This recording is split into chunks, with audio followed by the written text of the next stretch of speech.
Ladies and gentlemen, welcome back to the True Life Podcast. I hope everybody's having a beautiful day. Hope the sun is shining. Hope the birds are singing.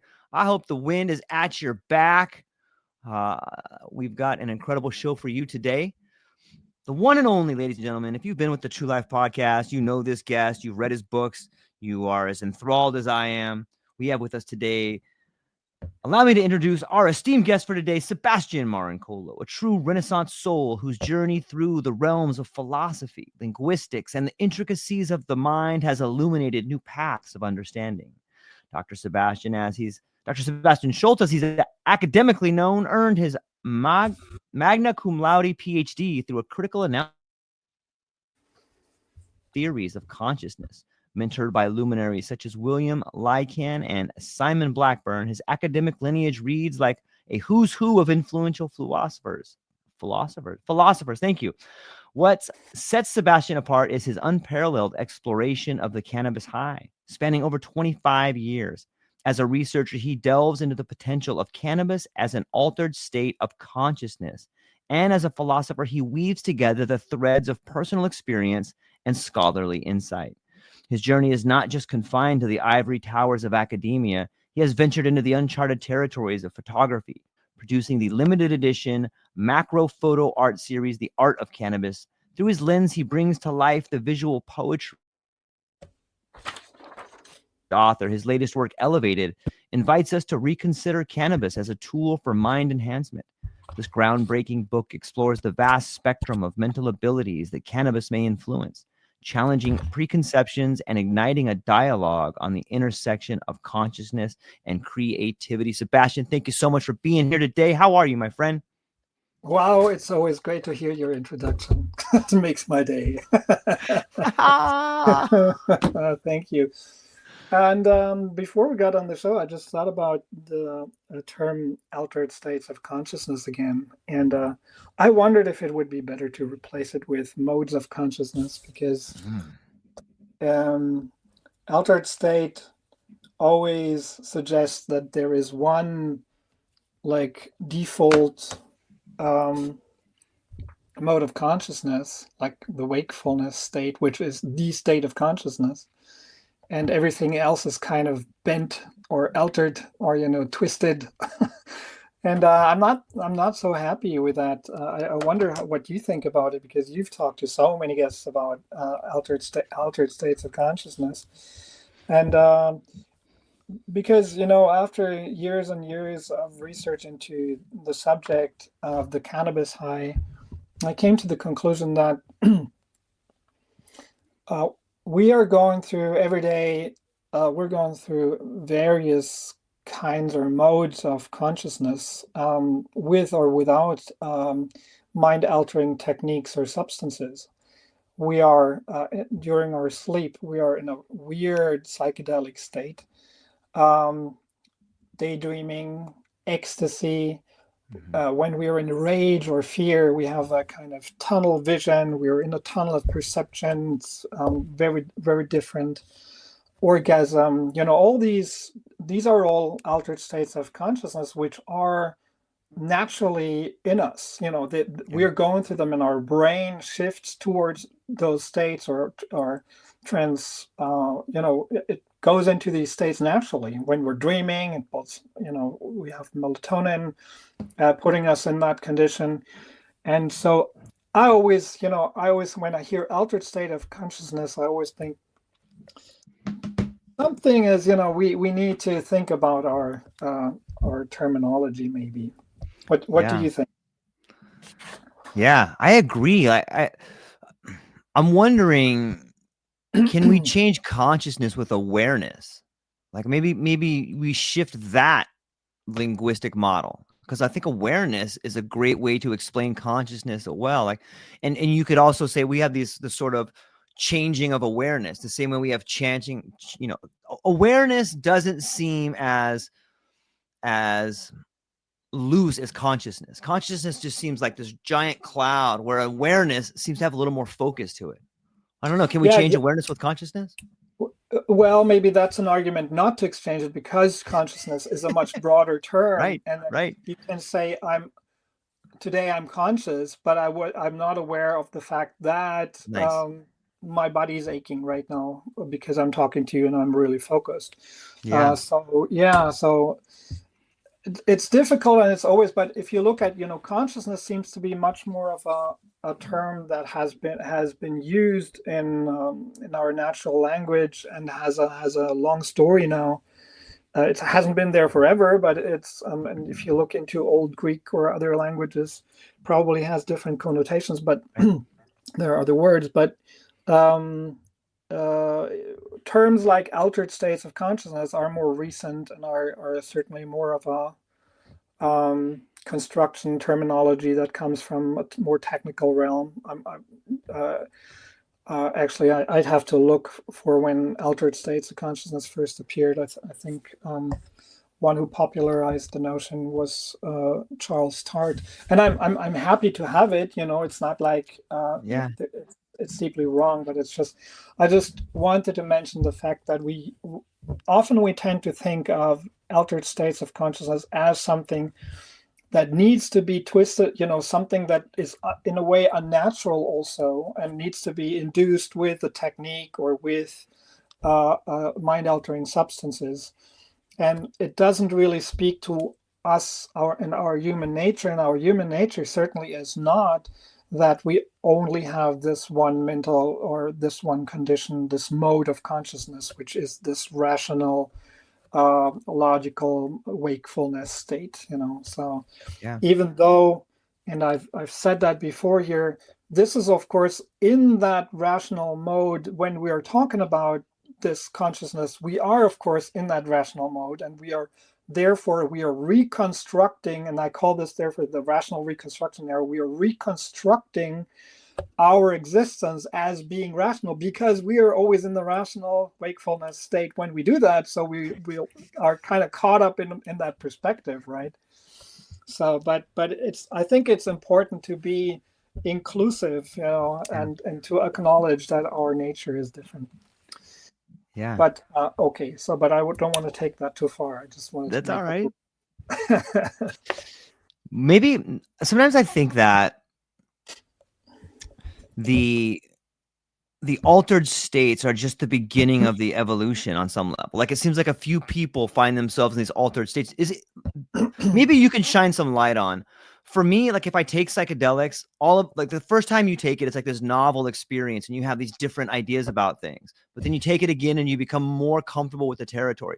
And pretty soon you may not be able to get back to a peak experience without taking them, but you can begin to see the world through that psychedelic lens without taking them. Is that what's happening in the brain? And is that what's happening? Do you think that after a while you don't need to take these substances, that you've had the neuroplasticity or you've had the change of mind that you can see the world through that lens now? That is a really interesting question. For instance, I've made the experience that, and that's a while ago, more than 20 years ago.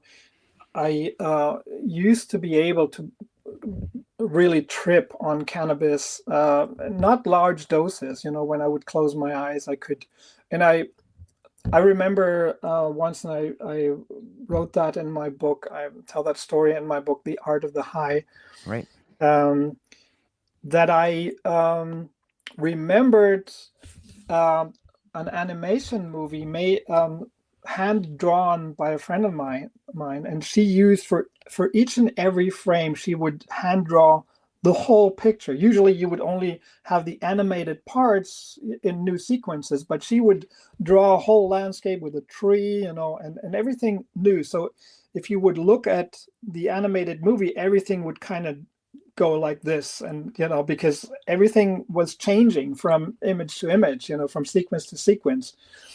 And I remember after 2 years after I watched this animation, I got high and I tripped in that style of animation, and I saw something, but it was not a memory of the movie, but I saw like kind of vaguely remember it now because like 20 years ago, but I remember like birds coming out of a cage, and then I was flying after the birds, like as if I was a flying camera following the birds, and they turn into something like, if you ever watched Frank Zappa's Baby Snakes with the guy who's doing the trick animation movie. It kind of was like such a trip.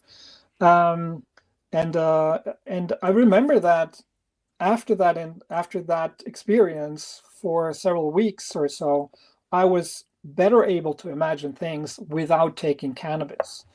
So while I'd say I'm a bit skeptic about saying that you can reproduce the whole psychedelic mode of thinking without having a psychedelic if you've used it for a while, I'm pretty sure that you can easier access some states like enhanced imagination without taking it after a while.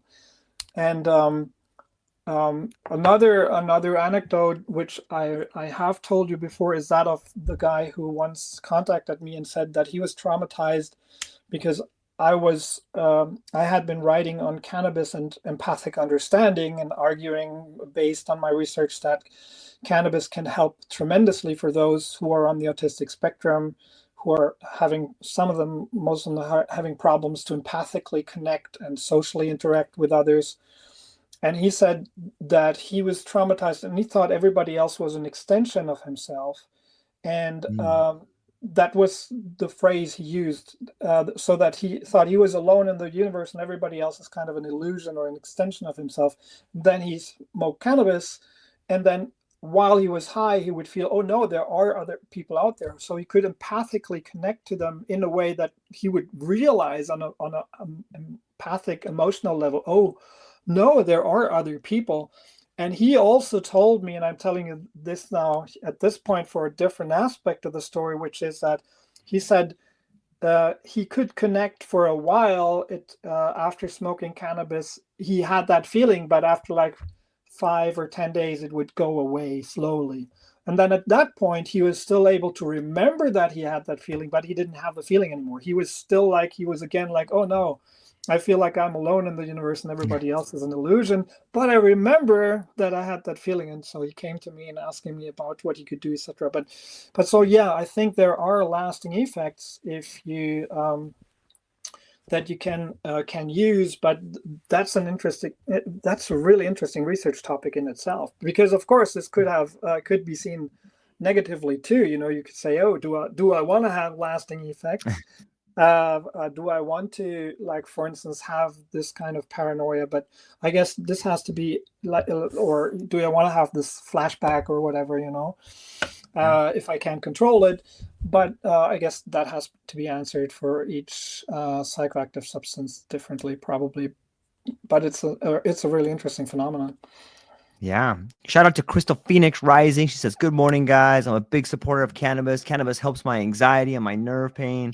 Yeah, I think it's an interesting time right now, Sebastian, for cannabis, especially here in the US. Like, we got Trump that comes in, and we have RFK, and we have Tenpenny, and all these people that are talking about, you know, and they were big supporters of Rogan and all these guys that are really trying to push psychedelics, especially MDMA and psilocybin, to try to help veterans, to try to help well-being. And I think everybody's kind of waiting with bated breath over here because we don't really know what's going to happen. We don't know the what's going to happen. Will it be more of the same? We're not sure. But what's your thoughts on that, man? You guys been paying attention to that over there? Yeah, I certainly have been paying attention to that. And it was an interesting day here in Germany, because the day that Trump became elected, our government fell apart.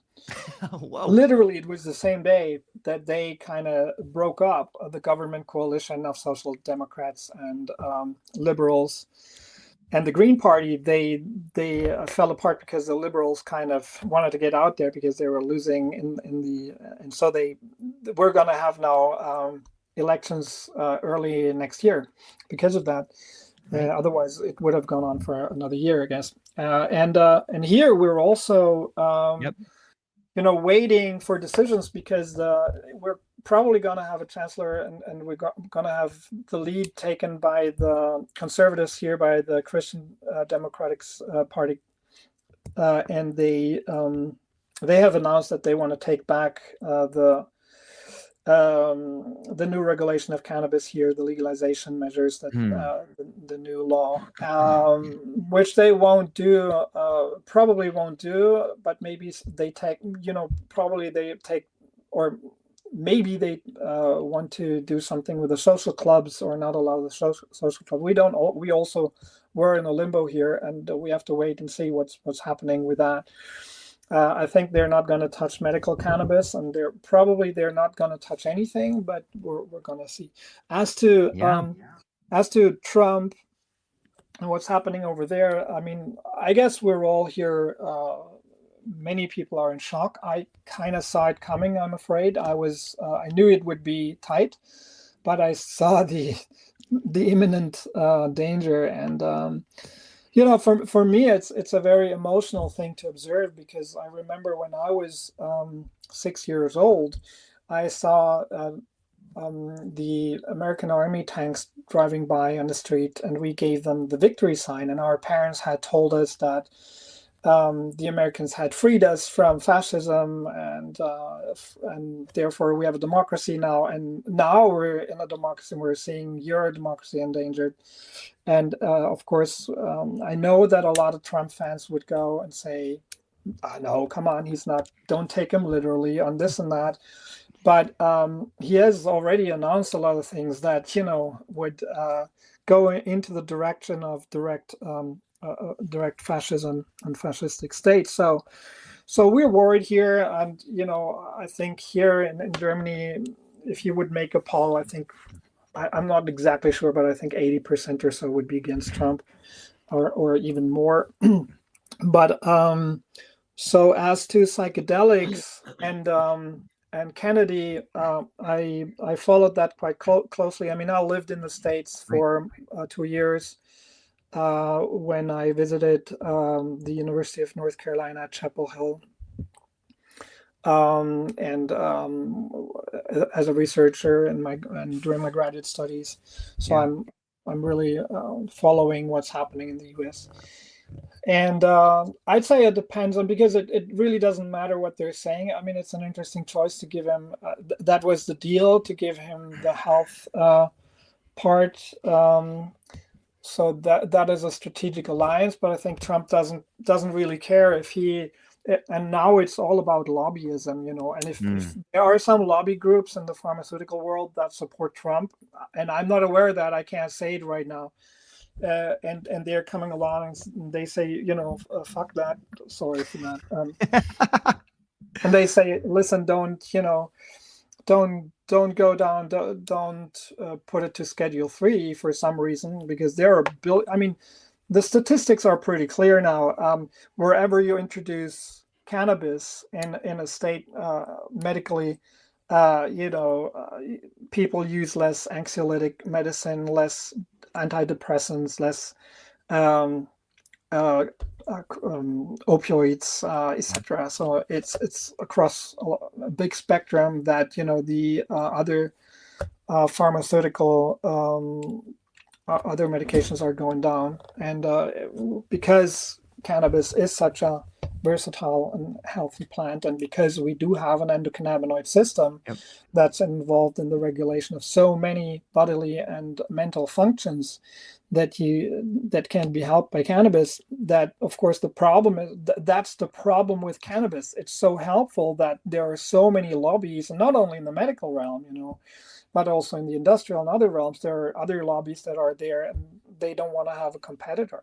So we're going to see, I think, as to the political question, whether Trump is going to allow more or is going to go for Schedule 3 or so.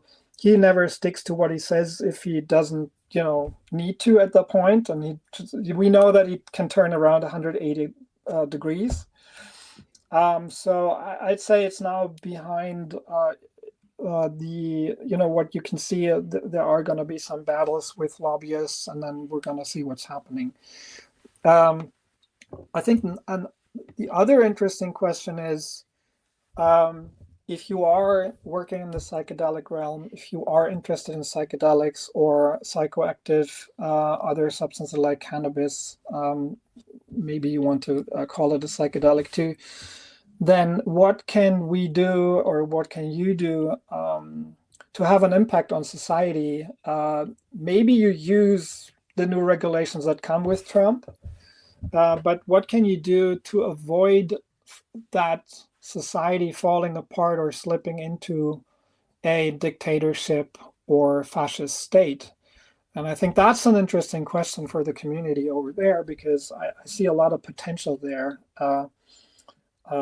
because those substances are amazing for healing purposes, mental healing, and that's exactly what you need to prevent of slipping into a state that will be controlled by fear. Yeah, I want to let me push back. I want to take the opposite side of that, just so that I can hear your point of view and we'll make it a more interesting conversation. Like, aren't we already in like a fascist regime? Like, it seems to me, if we can agree that the lobbyists, I think it was Don Dewey who said that government is the shadow cast upon people by business.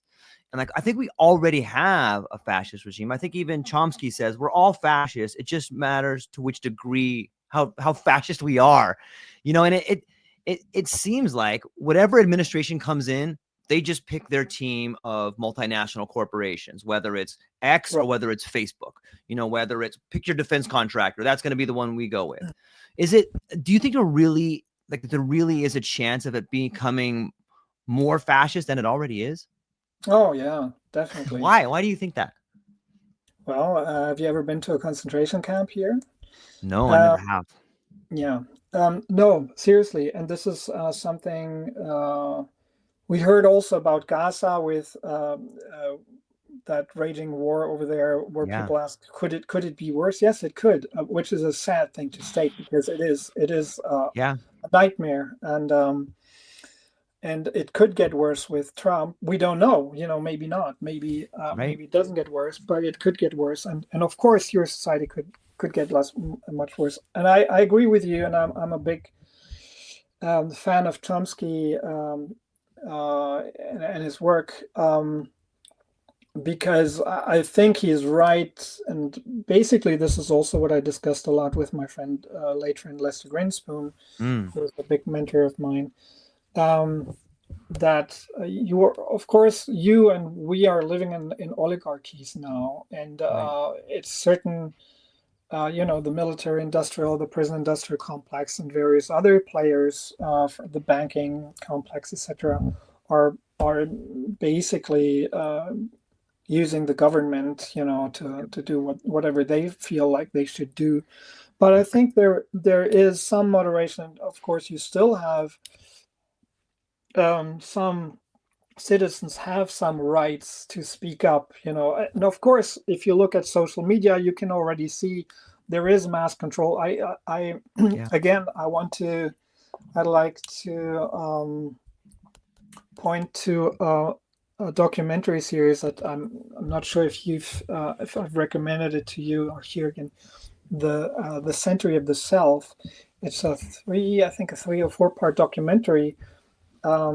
Must be already 10 years old, and it's amazing, because it takes you from the 50s or 40s in the States, where you have a society that you need a lot of products, and then it only slowly goes into a state where you have overproduction, and then you actually need to be able you need to advertising, you need to push something on people, you need to tell them you need more, you need a second car, and you need a bigger car, and you need this and that, and how that unfolds. And it tells you about Edward Bernays, who was the nephew of Sigmund Freud, and he came up with the term public relations instead of the mass manipulation of propaganda, so he didn't want to use propaganda anymore. But so he was actually advising governments and others. And then it goes into how, of course,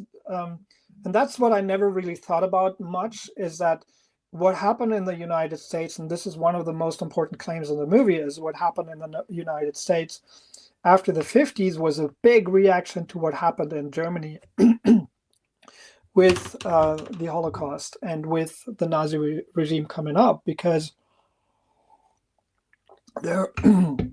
Germany had been excuse me, Germany had been a democracy, the Weimar Republic, pretty open liberal democracy, and then the Nazis came up and the whole system flipped. And so in the 50s in the States, people thought about how can we control the masses, so to say? How can we influence the masses for this not to happen again? Maybe with spreading psychoanalytic schools and, treating people, because I mean, there's an exchange I read between Einstein and Sigmund Freud under the impression of the First World War. Not sure what the title. There's a book out there with a conversation of between them, and where Freud thought there is a death wish. There's something like, not a libido, but something that people have something like a death wish, and or a drive, for killing and aggression, and under the impression of two world wars where people just killed themselves in insane numbers. People were, of course, afraid and thought about democracy and how we could prevent something like that from happening again. And so you can see that these very early attempts to, really control people with PR or with other measures. And of course, we're seeing that now with social media, where people want to control how the discussions go. And we're living in a really controlled society. Yeah. And of course, it's not going to be different with Trump. I mean, I think it's going to be worse, much worse. And this is what I think. I think we still have some abilities and still have some freedom to speak up and to do things, and we have fought for women's rights for a long time, but now they're going away, and you're seeing how they're slowly going away, and what consequences that has, and that could only be the beginning. And if it's going worse, I mean, again, I think the society we live in, people like me and you probably are marginalized by things like shadow banning, because we can talk as much as we want, because Totally. there's so much noise. Right. There's so much noise out there, Right. that nobody really cares, Right. But still, we have kind of like a little chance to speak up, and maybe some things spread, and maybe some things grow as they do now, But this could get much worse. Much worse. And I'm afraid that in the States, if there are not a lot of people really taking action now and getting back on their feet after that blow, that it will get worse, because there are now some people who really give a shit, and they about what's happening to people, and how they feel, and it's a lot about controlling them. And we've seen how Trump can play public relations, how they know how to spin doctor everything, and that's a dangerous situation to be in. If somebody says, I could shoot somebody on Fifth Avenue and get away with it, and you see, where he wants to go, that is dangerous. And I'm really worried about what's happening over there. So many brilliant points, and I think that this is such a incredible point for psychedelics, especially. There's a great story, if people want to look it up, between Terence McKenna and Ram Dass. And Ram Dass tells Terence McKenna, I'm going to paraphrase the story. I won't do it as well as he did, but it's something along the lines of, there's this rampaging warlord moving through a Southeastern Asia kingdom, I don't know, 1,000 years ago, 10,000 years ago. And he's rampaging through, and he's violent. He is just horrible. He kills, maims, rapes, he's a violent individual.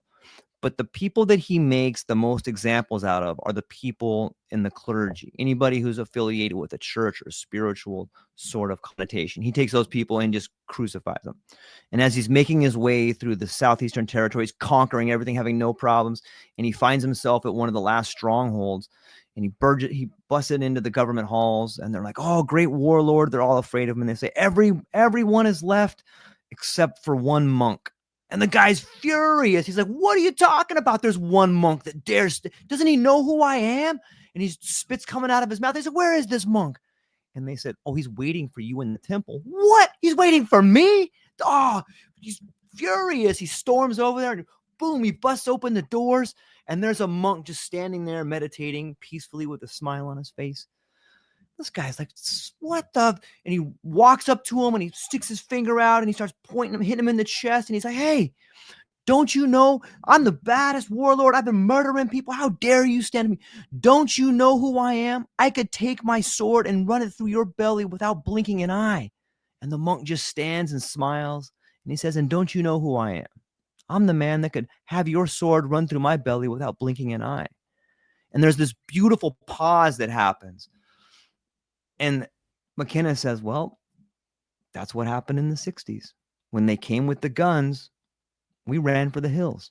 You know, and like I see almost this next fourth wave, we could call it, like happening. Like you can see it shaping. If there's going to be a Nixon regime, is it going to be like, hey, these young kids are starting this drug is escaping the medical container. And look at all these veterans using them. Whoa, these guys were pissed off a little bit. What are they going to do? And that might be the tension that either sways it one way or another way. What's your thoughts, man? Are we at a pivotal moment? Could you see something like that happening again? Could it be try to put back in the bottle, or what's your thoughts on that? Yeah, what comes to my mind is Timothy Leary. Yes. Claim turn on, tune in, and drop out. Yep. And trying to find. I don't have my.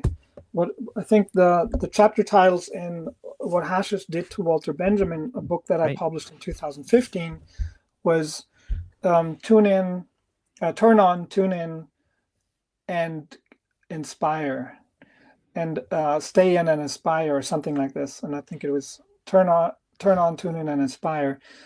And what I meant is that, and in relation to your question, what could happen now with psychedelics from the point of view from the government and from what you see in people? A lot of people could use it, cannabis or other psychedelics, to just run away and use it for escapism. Be like, okay, F that. I don't want to deal with that anymore. I'm going to go along with that. I'm not going to act politically anymore. I'm just going to go in a tunnel and take my whatever I need and watch my lotus flower and be happy. Which I couldn't blame them for it. And that's why I started our conversation also with, or why I said that before, is that we need to think about, as a community, how can we use those substances for something better, namely to turn on, tune in, and then to use it. Oh, I'm sorry. Minor, man. It's minor. Makes it more authentic. And then to use that, use cannabis, use psychedelics and other substances as a tool to in various ways heal people, to inspire people, to connect them again, to overcome trauma. Because there are many things you can do in that situation. The important thing is to understand, and I think that's something we've seen that in, in the 60s, when Timothy Leary wanted to just spread LSD in the population, like 1 million trips or so, and he thought that would do it. Well, I don't know. Maybe it could have a great effect, but maybe I tend to believe that these are tools, and a tool is crucially dependent on your knowledge and your ability to use it. And so everybody, I think, who knows how to use these tools should think about how to use them now to empower people to come back to their senses, to heal, and to change their society for the better. And even if it's just with your neighbor, connecting with, or doing educational work, doing healing work, introducing medical cannabis or ketamine or whatever, there are a lot of ways. And then we also have to, I think it's a much underrated question of how society shapes our relation to psychoactive substances in general, because we tend to think of there is a human and he's just a white paper, and then comes LSD, and then this happens, or this happens. So gets addicted, or he doesn't get, or she, or whatever, and because it's in that substance, it has certain effects, and they do everything. And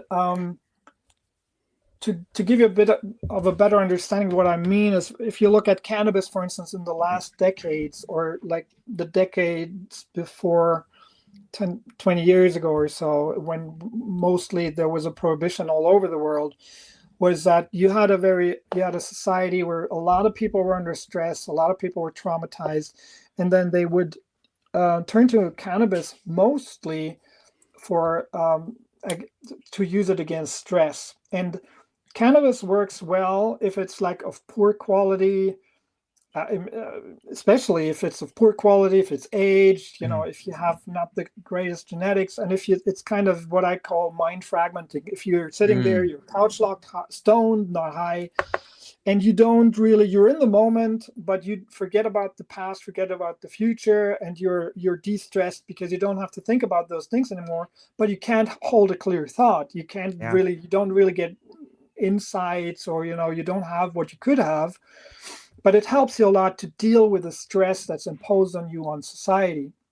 Now, I think that's something to think about, because we're always looking at substances from the point of view of our needs, and we use them as adaptogens, And usually the term adaptogen is right now confined to, or we keep it for those substances we need for mostly for stress, or to come out of a stressful environment, or for certain purposes, which is more narrow of what I mean, because I think psychedelic or psychoactive substances generally are used as an adaptogen, as a psychological adaptogen to our environment now. People use it for whatever, and most often for stress or other situations. But then it could be for sexual pleasure, or it could be for as an antidepressant, or for medical reasons, etc.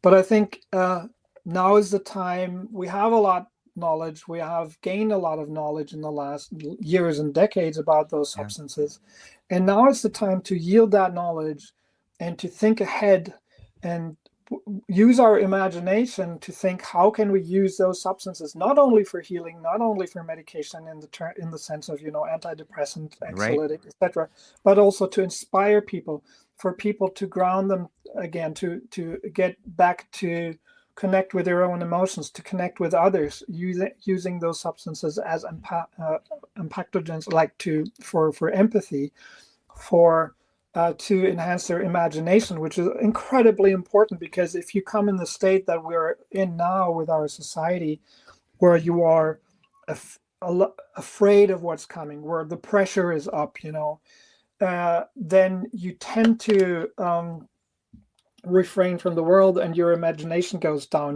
because you're only looking from one day to the other. You're not free, you're not emotional free to really take a deep breath and to go out there. So I think it's a real task now for the whole community to go through that phase and to inspire others, and we have mighty tools for that. Yeah, it's really well said. It's interesting. I was just talking with Alexandra Plesner, who's amazing young woman, and she's been working a lot in the psychedelic field, and she's sort of opening up what I think might be like the new South by Southwest. And she's having this conference with art people in architecture, people in finance, and like all these sort of psychedelically adjacent companies sort of coming out and saying like, yeah, I use these, here's how I use them in my business.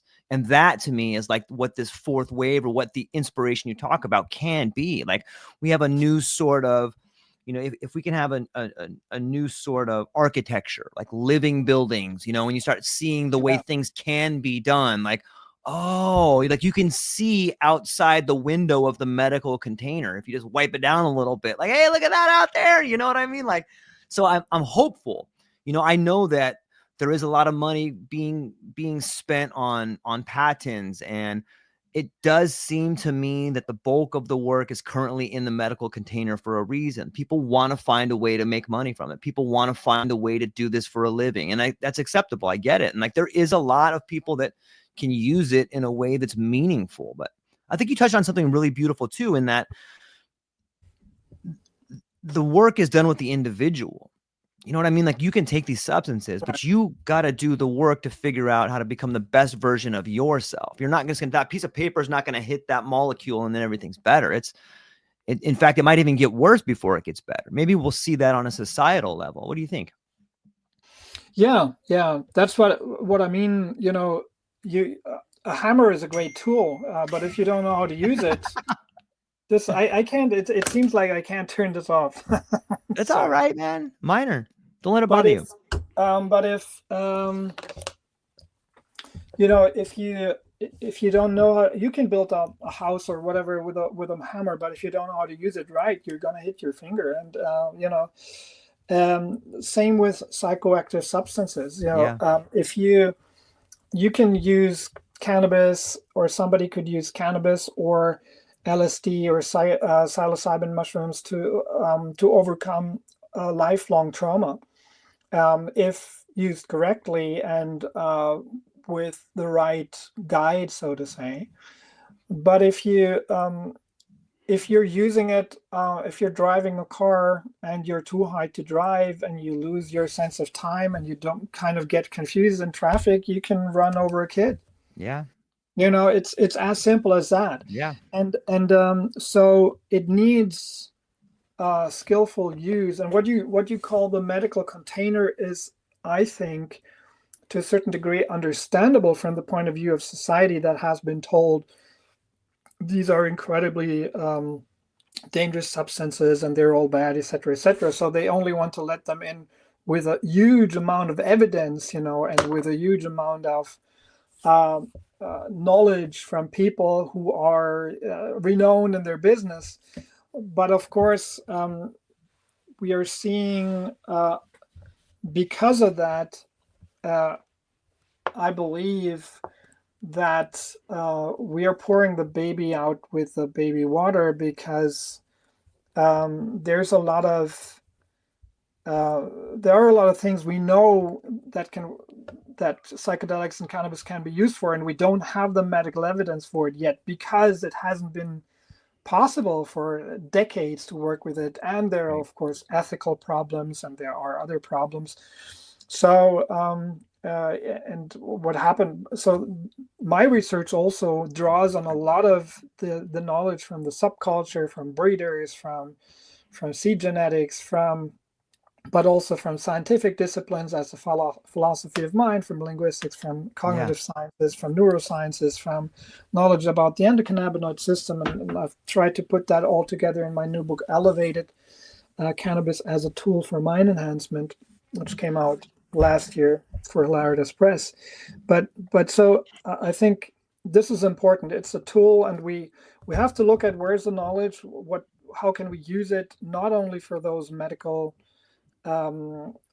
uses, but for inspiration, and how can we foster an environment with for communities where they can, and we have the legal framework now to do that, where people can meaningfully connect and come into a conversation to use those substances safely and for inspiration and a lot of enhancements that might have a huge impact on society. That's good. I got an awesome question coming in here from Neil from Temecula, and he says, in a world dictated by inherited narratives, how might altered states serve as a great editor of history, rewriting not our only collective myths, but the very meaning of freedom and identity? Thanks, Neil. That was a beautiful question.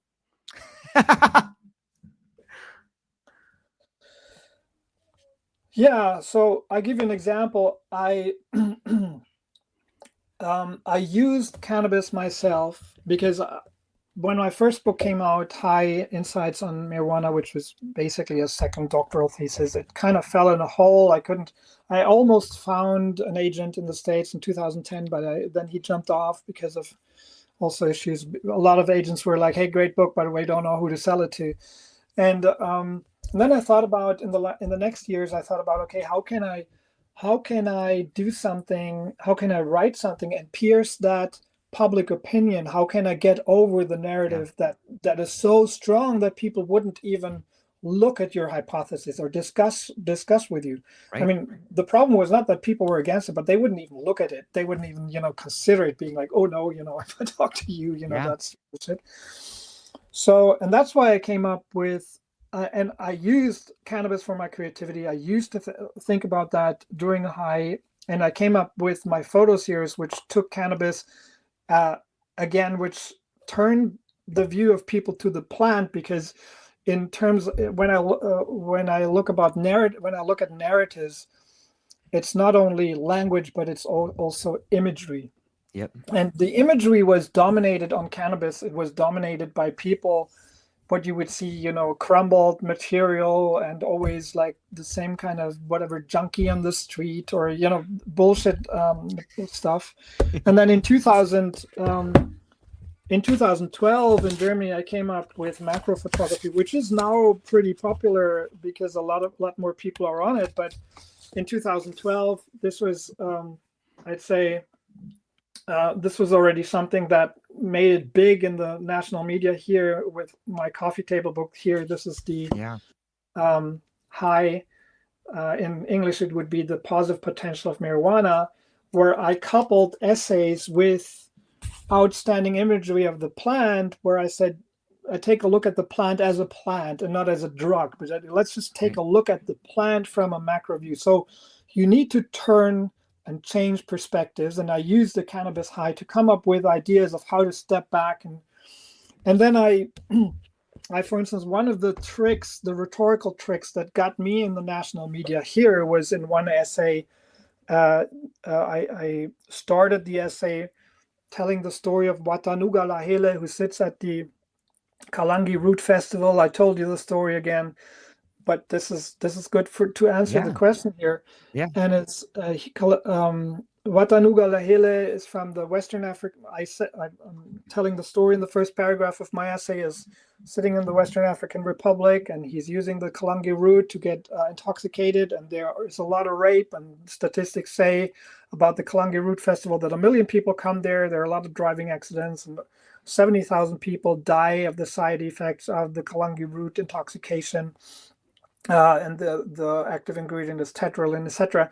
And then I start I give a lot of statistics of violence and under the influence of that substance. And then I start my second paragraph asking, why couldn't we have cannabis instead of why can't we have cannabis if they can allow such a toxic substance in the Western African Republic? And I wanted for everybody here to bring up those racist, inherent racist feelings of, they're Africans, they don't know better, And then I come up with the next question. I say, no, listen, maybe that's the wrong question. Maybe the right question would be, why haven't you realized that there is no Western African Republic, there is no tetraline, there is no Kalangi Root Festival, and there is no Watanuga Lahele? What I really described is Rüdiger Wohlgemuth, the German Bavarian engineer working for BMW, who sits at the Oktoberfest in Munich drinking alcohol, and all the statistics about death and violence and rape, they're all applying to alcohol. These are the official statistics for alcohol. And so that got me in the national news here with the Spiegel Online and on television. I mean, that was part of it, but so that was a rhetorical trick where I really, and see, this is what I like in the question from that you just raised is that you've really got to be aware of those old narratives, and you have to maybe you can use your imagination, your different angle that you may also get from cannabis or other psychoactive substances, to spin them and to empathically understand where a lot of people are, because they have been fed those narratives for all their lives. and then you look for something which, for instance, here would be cognitive dissonance, because they all kind of know that alcohol is a drug, and they're using it, and it's dangerous, and all that. But it takes them a while, to run into that contradiction, and because they have been conditioned, and this is, for instance, where my linguistics background comes in. Like, linguistic conditioning is very strong. We need to be aware of that. And I run into problems a lot in the States, because then people are like, that is woke thinking or something, because you think about language and how you should or should not use language if you want to express a thought. But it's basically, it comes from analytic philosophy, the understanding that the way we use our terminology defines our thinking, because our thinking is based in notions and in terms and in theories that are built on those notions, and mostly also on metaphors that are important. So my example was, for instance, one of my examples was, linguistic conditioning. If I go to the zoo, and when I tell my kids, listen, today we're going to see animals and elephants, and next time I say, hey, listen, look over there, in this movie documentary about Africa, there are elephants and there are animals too in the movie. I've never said that elephants are not animals. But the way I put it, why would I put it this way? Why would I say elephants and animals if elephants wouldn't be in the category of elephants? It wouldn't make sense, that statement. But this is what we've been told all our lives about alcohol. This rock star died of alcohol and drugs. He used alcohol and drugs. He uses alcohol, or alcohol and drugs. But alcohol then is not a drug, is it? Right? So it kind of you separate that mentally, and you've been conditioned to do that. So again, back to the question, I think, yes, we have to be really aware of the strong narratives, and we have to be careful with our knowledge, what we pick up. Also, in terms of metaphors, like the metaphor war on drugs makes no sense. There's never been a war on drugs.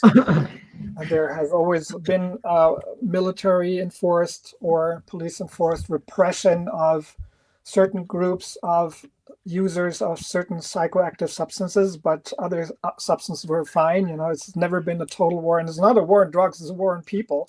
And it's not really a war, because wars are between countries, etc. So it's a tragic thing happening, and it generates suffering on an epic scale. But the metaphor war on drugs is fundamentally flawed.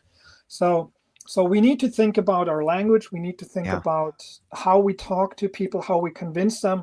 And we need a lot of empathy, and we need to understand where they're coming from to be able to change those narratives, I think. It's such a great answer. When I look back to my growing up, it was always drugs and alcohol. And it sort of separates. It's this false wall between the two, but there's not. It's like that old adage of if a crime fighter fights crime and a firefighter fights fire, what does a freedom fighter fight? Yeah, absolutely.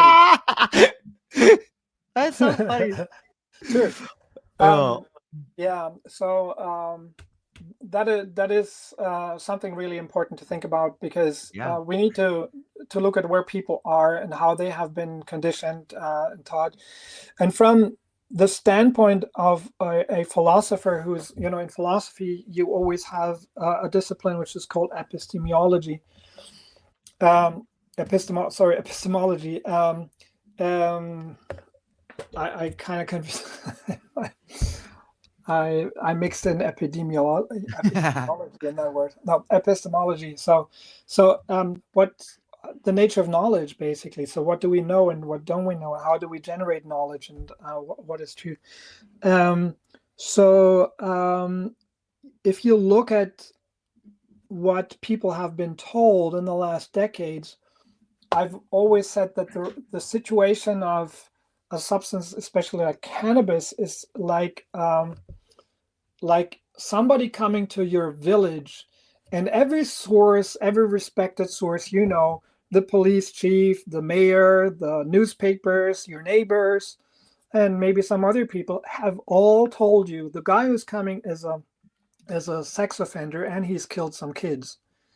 Now, now you have a choice. Do you let your 10-year-old kids walk by his garden in the evening or through his garden if they have to go to school, or don't you? You're of course going to be like, hey, Yeah. Okay, then comes the police chief, or then comes, some newspaper and says, hey, maybe this guy was wrongly accused because we've seen that. Would you now flip and say, okay, then everything is fine, I'll let my kids go in there? No.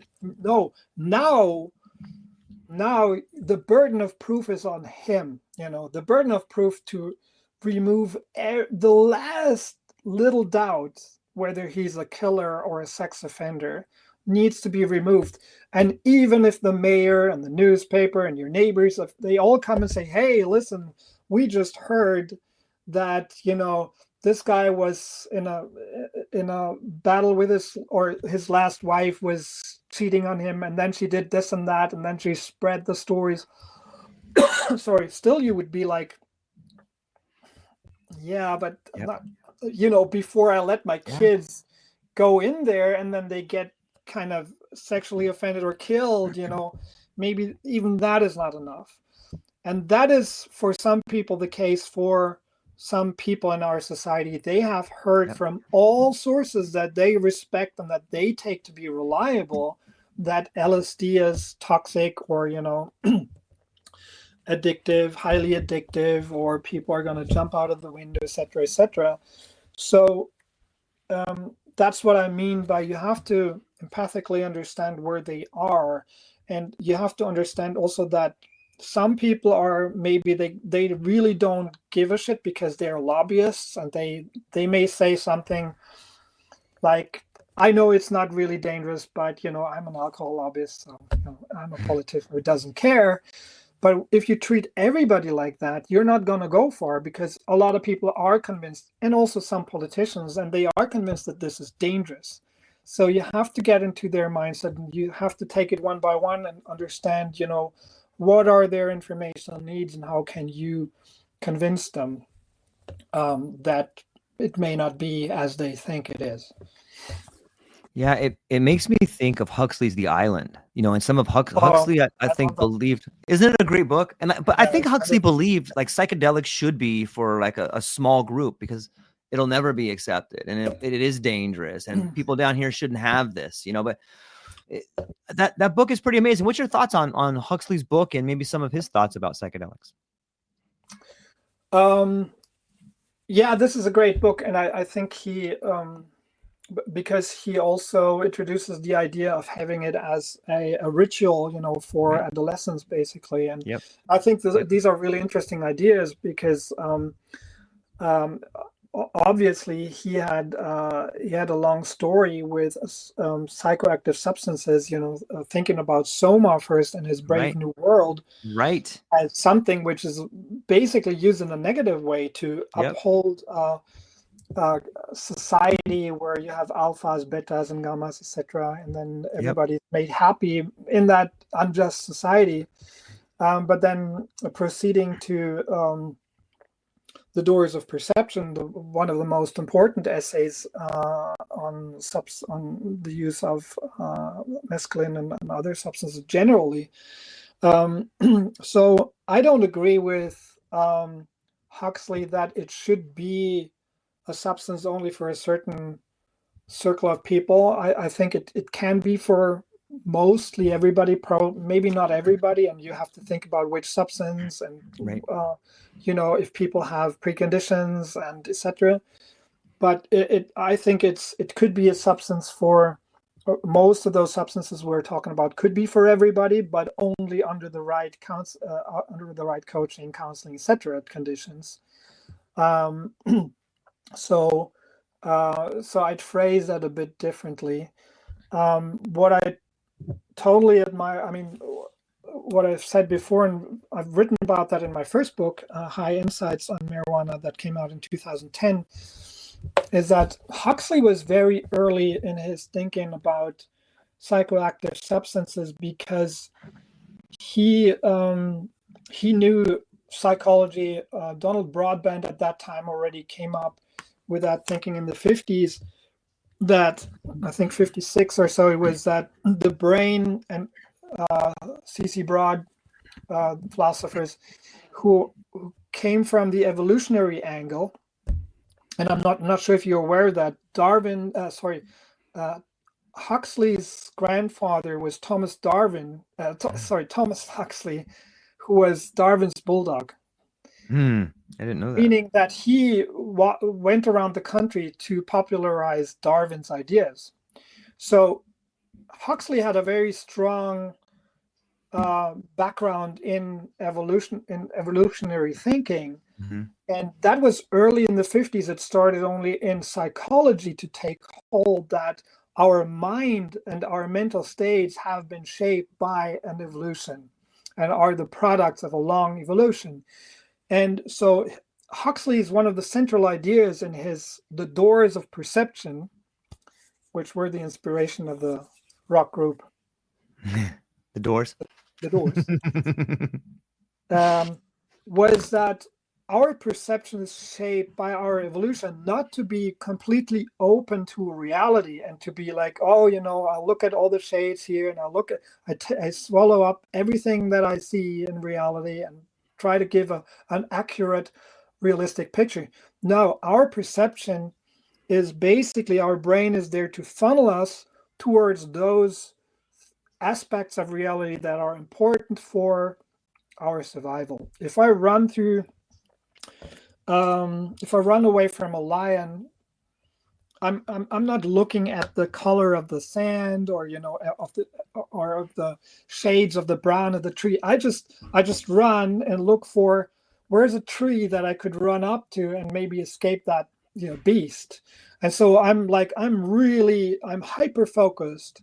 Yeah. I'm in a very special mode of perception or mode of consciousness.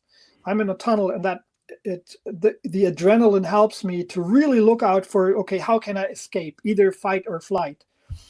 Fight or flight, or freeze, maybe, if it's an animal where I can just freeze and it won't eat me. But but we know now, and modern cognitive science has, of course, confirmed that our perception, when you walk through a door just in a normal situation, you don't look at the shades of the door and the exact, oh, there's a little scratch. You look at the doorknob. What's important for you at that moment is, how do I manipulate the doorknob or the handle to walk through the door? How do I approach it? How do I locate myself so that I don't hit the door in my head, etc.?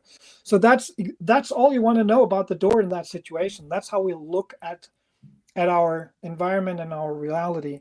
And the Doors of Perception basically has the thesis that that psychoactive substances like mescaline, they help us to overcome those automatic restrictions, and then to see to see a chair in itself. When we look at the chair, we don't look anymore, and that's what Huxley says in his essay. I look at the thing in itself. I don't look at how can I sit on it, and how high is it, how can I move it to sit on it. I look at the shades and the structure in the wood, like an artist or somebody. You look at the object. And I think he was this is an interesting idea, and this is a good perspective on the subject, even though I believe that it's of course a simplistic view. It's a lot more happening with psychoactive substances that can change the ways we relate to our environment, that can give us great ideas, etc. But so let's take it from there. And I think Huxley was really important for the whole thinking about psychedelic substances like mescaline and others, psychoactive states, because he was one of the first also to integrate the whole evolutionary picture into things. It makes my mind race with the possibilities of thinking in the future. But the question in my mind right now is it that linear focused thinking that leads to abstraction, or is it the other way around? It seems like we're drowning in abstraction, and it seems like for so long we have been down this tunnel vision focus. We got to get here, but it seems like it led us down a tunnel of abstraction. Yeah, there is this lovely book by Ian McGilchrist. The Matter with Things, or the Matter with Things, the new one. Yes. And The Master and His Mystery. Yep. And his idea, and I think I basically think that this is a great look at our culture, is that there is left and right hemispheric thinking, and our left and our right brain hemispheres are always kind of struggling over control. And out of that struggle comes something important. And his main example, and this is, by the way, this is really important for the understanding of attention also with cannabis, I think.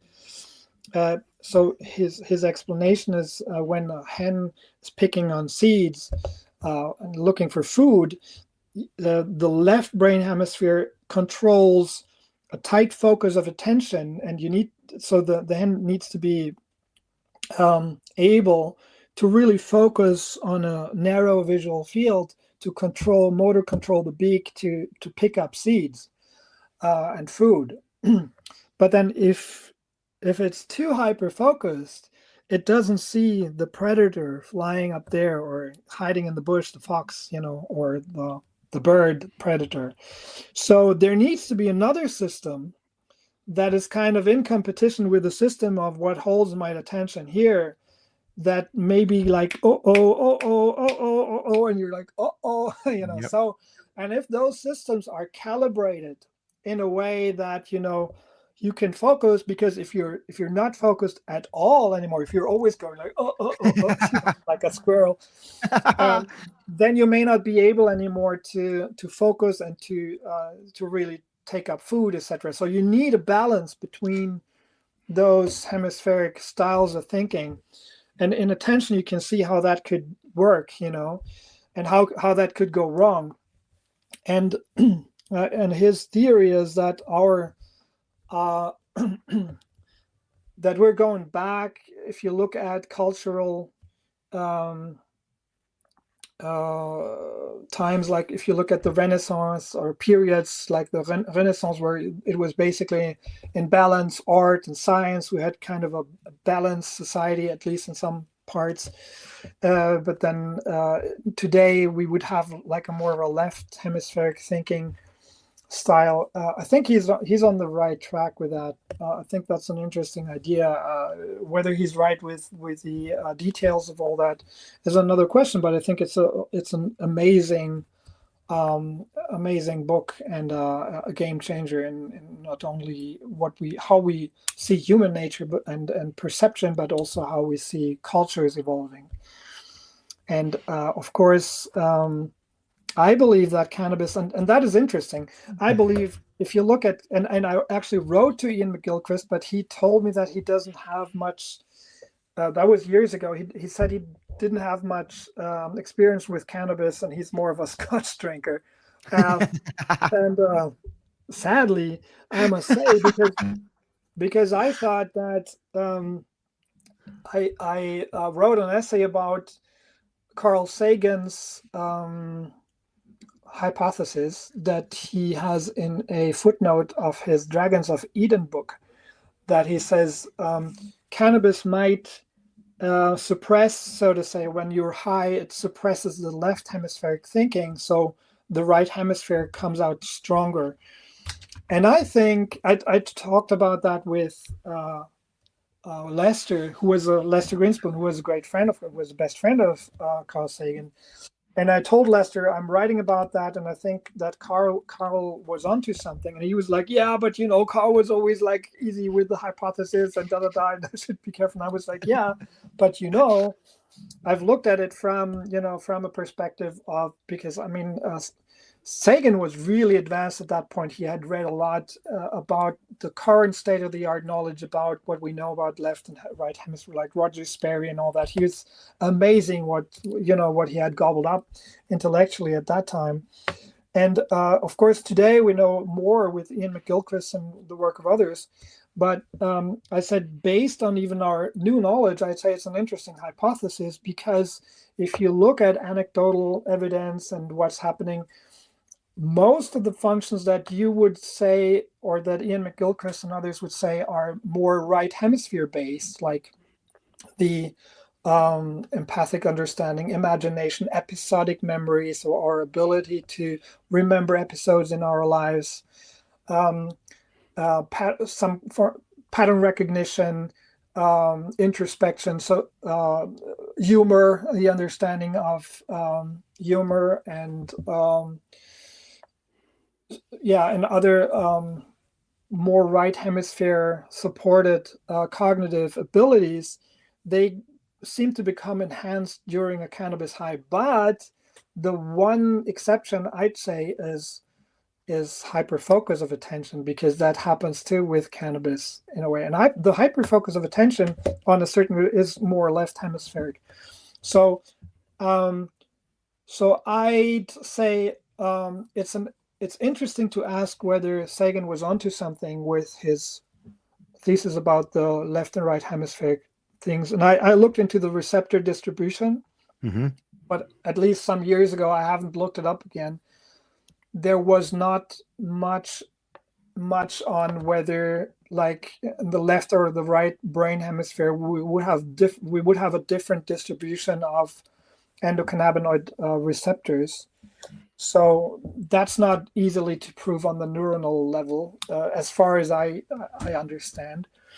But I think it's an interesting thesis, and the only thing I'd say is to consider is that we usually tend to be hyper. This is one of the basic effects, I think, during a cannabis high, is that you're hyper focused, and you are, for instance, you're in a. If we're talking normally, I'm paying attention to some stimuli that are coming from the environment. If we're talking when we're high, we're really focused on the conversation. We may not even, see somebody walking by or something, because we're so hyper focused. Or when we watch a movie, or when we eat something, we're absorbed by the mousse au chocolat or whatever we're a dessert or whatever we're eating. We are the dessert. So the hyper focus seems to be something that's very prominent with cannabis, and a lot of the other effects seem to flow out of that hyper focus, like the intensification of experience. And the more detail you have in seeing or hearing, touching things, if you're more focused, of course you have more detail in that experience, because you're not sharing your attention. So but that might be interesting to look at on a neuronal level, what's happening there. So I'd say I have a more nuanced thesis on how cannabis affects hemispheric thinking, so to say. I don't think it's just right or left wing suppression or something, but still an interesting way to think about it. Yeah, that's fascinating to think about that aspect of it. And it's super funny that you've written to Ian McGilchrist and he told you he was a Scotch drinker. I can't get over that part. That's hilarious, man. We should send him something.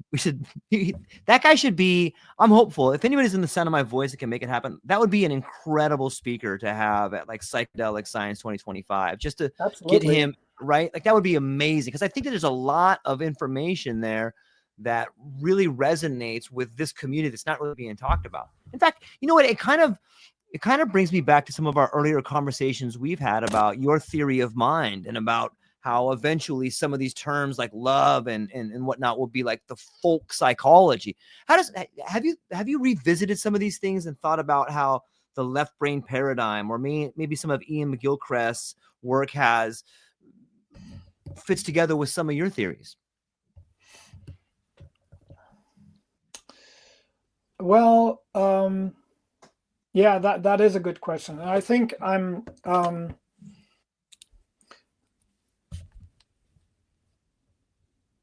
Yeah, that is a big question, actually. It is a big question because I think we can learn so much from psychedelics and from psychoactive substances as they enhance various cognitive abilities, and because we can see how the mind in general works and how the architecture of the mind is. Um, but first of all, I'd say we need to understand that enhancement never means it gets there's a total enhancement. There's never there's a total enhancement during nothing. But when I say enhancement, I'd use it in a way that I say our imaginative abilities are enhanced during sleep, during the REM sleep when I'm dreaming.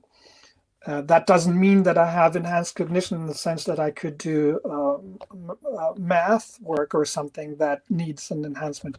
It always depends on how I integrate, because we know from researchers the benzoyl ring, for instance, has been probably found by what's his name, daydreaming, like scientist daydreaming. I forgot his name right now.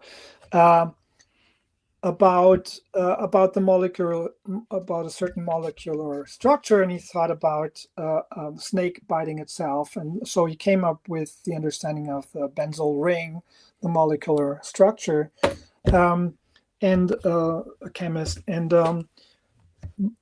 but it very often happens that, or also if you use lucid dreaming, for instance, like a good example would be Salvador Dali. Salvador Dali used lucid dreaming for his painting. So he would have, I think he had a metal ball in his hand, or keys. So I think he had a metal ball, and he would. That's a technique for lucid dreaming. And then he would sit in his chair, fall asleep, and as soon as he would fall asleep, the ball would fall out of his hand, and then he would kind of wake up again, and he would be remembering his dream. So that's not strictly speaking lucid dreaming, but it's kind of like a getting back to your remembering the beginning of your dream, and he would use that for his paintings. And I think so when I talk about these enhancements during psychoactive during a high, or using a psychoactive substance, I never mean that you have a totally enhancement or something, but it's something your imagination might be enhanced, but some other cognitive abilities decline.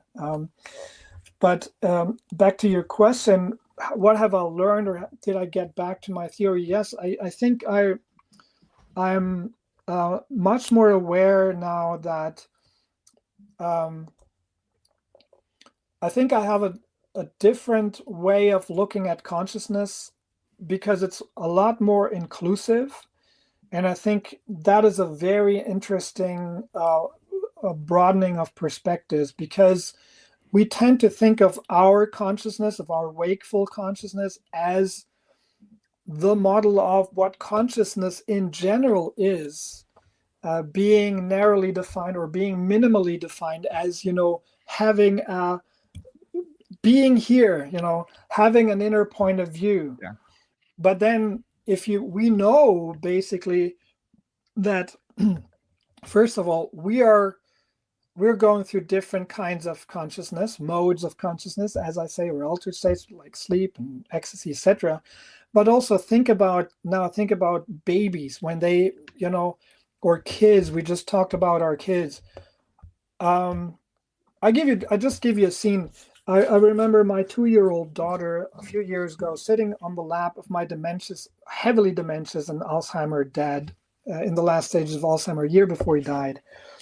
And he was hardly able to smile again, but he loved to make kids smile. So what he would do, he was sitting there with his baseball cap, and he would just look at her, and he had like a stone face.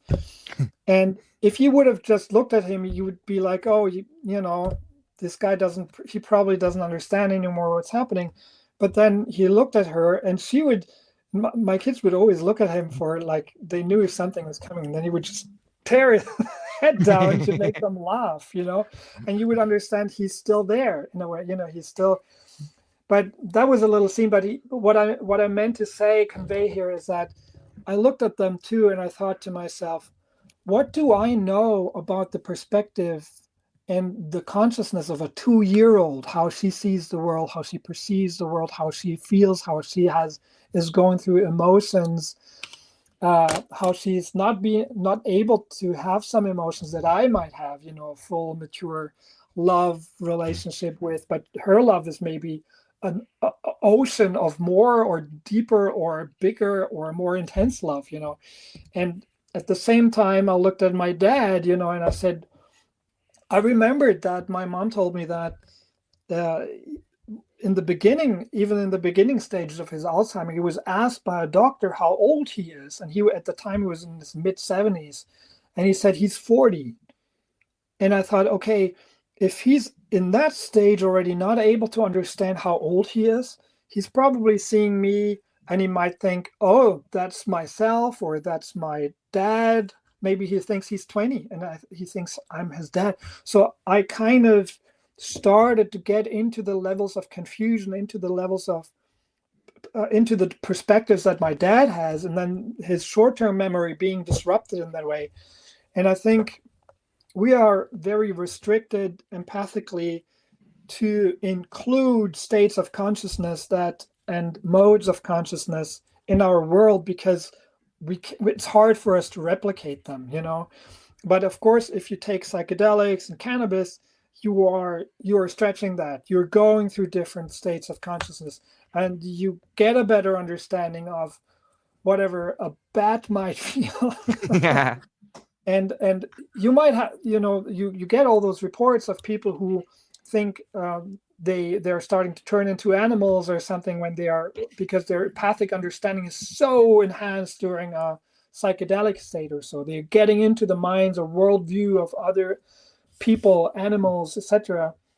And so you stretch you widen your understanding of what's out there. And now think about the future.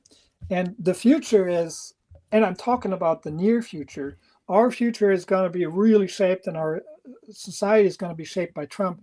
But what's coming now with AI is completely changing our universe. Yeah.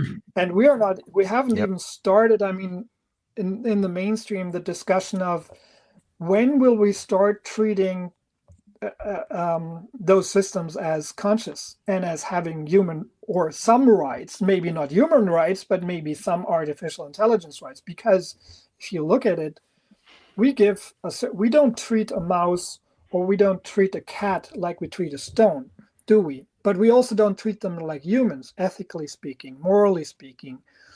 We allow for experiments with them, for them to be tortured during an experiment, to be killed maybe with pigs, but we don't allow for people to torture them unnecessarily. So there are already nuances. We are all like, okay, we grant some kind of consciousness, maybe, or some kind of perspective to the mouse, some kind of personality to a dog, or maybe to a dolphin or to a monkey. But so we are aware of the fact that there are shades, so to say, that there's not one type of consciousness. Now there are artificial types of consciousness coming. Some of them might even shine brighter than we do, Yeah. And this is something that Philip K. Dick brilliantly took up in his. If you read his, if you watch the movie already, Blade Runner, it's amazing. But if you read the novel, it's not a novel; it's a short story. Do Androids Dream of Electric Sheep? Right? Have you read the novel? Yeah, that one, A Scanner Darkly, like so. And Vitalis or whatever it was called. There's like a bunch in there that are just like. Yeah. So he was pretty far out there with thinking about those things, and basically Blade Runner, one of the running themes is that maybe those artificial intelligence become more human than we are in a certain sense, and valuable and sensitive creatures. So in that sense, I think my work on cannabis and altered states or different modes of consciousness has definitely changed my understanding of what minds are, and that, of course, about the architecture of our minds, about, for instance, the role of synesthesia in our thinking. I don't want to go into that. That would go too far now, but and other things. So it has changed my view of the architecture of the human mind, but it has and how many diverse modes of consciousness we all have, but it has also broadened my view of how many types of consciousness are out there, and that's fascinating. Yeah, I love that, man. It's so interesting on a lot of levels. And last night, my wife and I were having this conversation about, we're sitting at the dinner table and we're talking about Chat GPT, and you can use Chat GPT, but if you use it, is it really something you did? And I was like, it might be. And she's like, it's not. You didn't do it. Chat GPT did it. I said, okay, well, if you put something in if you go to a copier and you put in a piece of paper and then you copy something, did you copy that or did Xerox copy that? And she's like, I don't know. But it would just turn into this really fun debate about, like, at what point in time did you do something? Did you copy that or did ChatGPT do that? And what is AI? Is AI something that has scraped the internet and so it's part of us? Like, it seems to me that what AI is doing is it's compiling all the thoughts and things that we have done before and putting it in a place where you as an individual can access it. And if you access that, did you go into the archive and get it? And what does that mean for our future? At what point in time do we start seeing who's responsible for what? And the rabbit hole it took me down is like, whoa, maybe this is the end on some level of, like, not exactly patenting things, but withholding information on a level. And what does it look like when all of us can use someone else's idea and make it better? Maybe saying I'm not responsible for that idea, but if I can have knowledge of that and then create off of that idea, it seems like I'm hopeful that is what transpires. But what's your thoughts on that? Yeah, it's fascinating. It's a huge subject. I just watched a short video by my friend Jason Silva. Jason Silva was actually the first one to reach out to me. Jason Silva and Michael Backus. And Jason Silva talks to an impersonation, like an AI avatar of Carl Sagan, with Carl Sagan's voice fed with Carl Sagan's work, and giving answers that, and we're going to see that in the future a lot. You're going to have an AI fed with ideas and with the whole work of Aristotle, but if you have like a personality like Carl Sagan, it can imitate the tone of voice. It can maybe in the future imitate the facial expression of Sagan, etc. And of course, in the future, you're going to have an AI robot sitting there, a Carl Sagan robot talking to you, like. And question is how much, of course, he would have reacted really like. It depends on the level of whatever you have in sophistication of the machinery and of the knowledge. But there are so many things that are going to develop, and it's almost impossible to trace. Like as a writer, I must say, very often you feel disencouraged to produce something because, I wonder if I write a book now. And after I write the book, I feed an AI with a really intelligent prompt and say, hey, write me a book about this subject, give it a better title, and write it from the point of view of Sebastian Marincolo's work. Here's all his work. What would you write? And then I compare those two books and I'm like, oh, yeah, this is actually much better than what I've written, because I'm now on a cognitive decline, and I forgot that 10 years ago I already knew, et cetera, et cetera. So it might be, of course, it probably avoids a lot of errors and has an infinite amount of more knowledge, But then again, of course, maybe it weighs information differently, and maybe my individual approach and perspective is still important and makes a difference. Maybe it doesn't make it better, but it makes it more maybe more interesting for some people, etc. I don't know, but it's an interesting time to live in, and we all have to really delve into the subject and see how we can use AI as a tool and how we can shape our future. So because one of my favorite thinkers, Stanislav Lem, the greatest, maybe with Philip K. Dick and a few others, the greatest science fiction writer of all times. Some of you may know the book Solaris. He wrote, I think in the 80s, about he thought about always AI as superseding us in evolution, that basically we are a transition, humans are just a transition between animals and then human, or monkeys, and come humans, and then comes AI forms of life. So he thought of evolution going that path very early on in this, I don't know, 70s or so. He started to think about that, and but he also warned us of an arms race, and that's what we're seeing right now. We're seeing an arms race between China and the States, and so AI is shaped very much by our needs and our dreams. And again, this is something that I find extremely important, and I'm going back to the philosopher, a German philosopher who shaped much of ours, who wrote a book, Der Geist der Utopie, the spirit of utopia, like about utopia, which was Ernst Bloch. He was at my university in the 60s, and he experimented with Walter Benjamin with hashish. So Walter Benjamin, the philosopher, had experimented with hashish because he wanted to have a profound illumination, as he said, and he experimented with Ernst Bloch. And Bloch wrote books in the 50s, and he influenced the whole generation with his books. And he wrote about, interestingly, being a neo-Marxist. He came from Marxism, and he influenced here in the 68 student revolution, Rudi Dutschke, which was our student revolution leader here in the whole movement. And he was a friend of his, and he was he had a deep impact on that. He was also in the States and had a deep impact on that generation.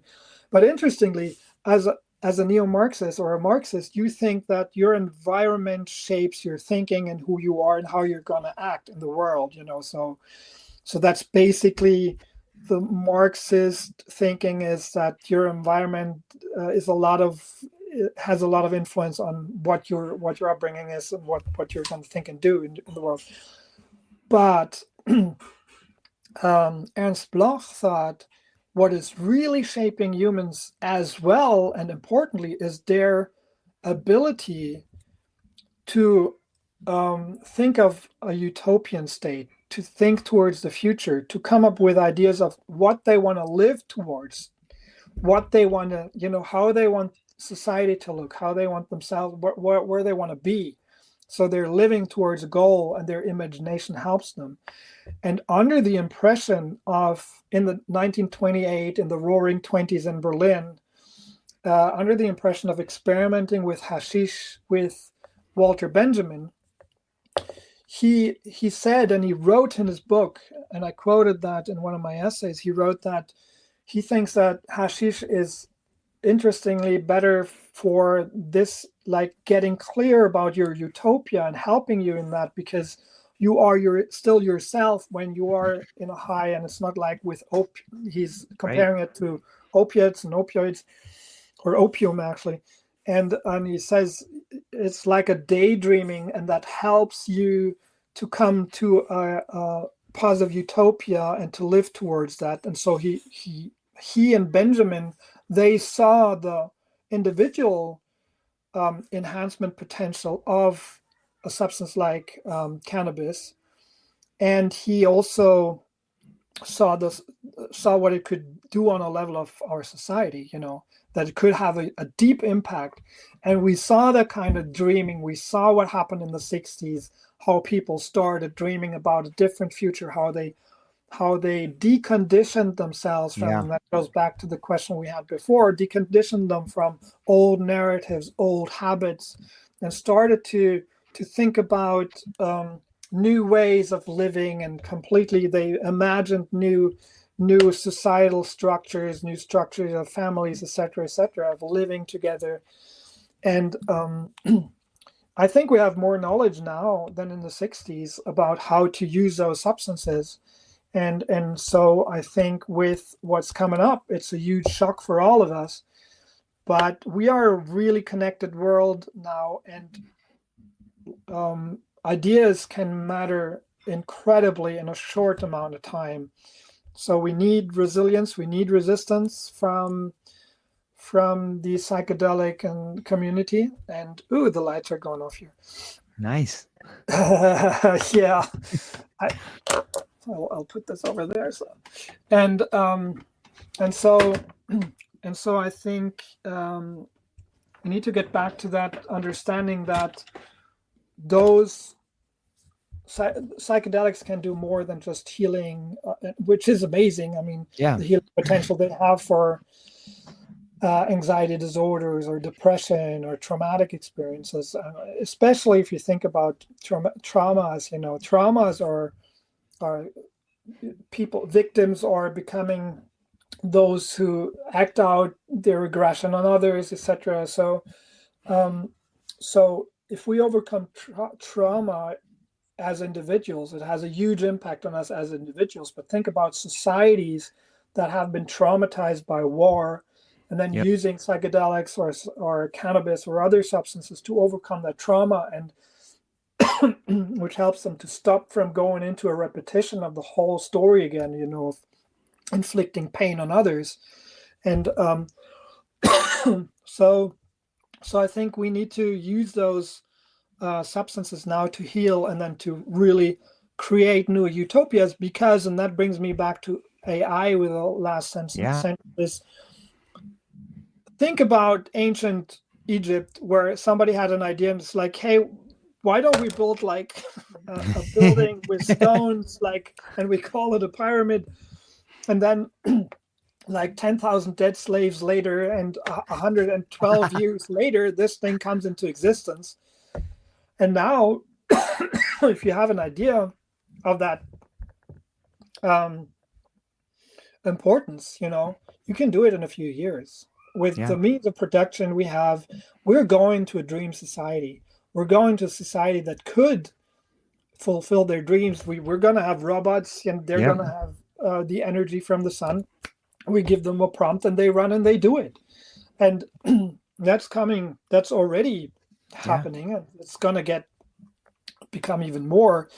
So our dreams matter, and our ability to dream, and our ability to daydream, and to come up with a utopia for our society as well, is becoming increasingly important and increasingly impactful, because it has a direct impact in a well-connected, usually connected societies, global connected society, where you have those butterfly effects that can have an effect all over the globe in zero time, and in a huge dimension. So I'm saying that also to give people hope, and because I think a lot of people are in shock still, and to be resilient, and to work on whatever they can do in that realm to change society.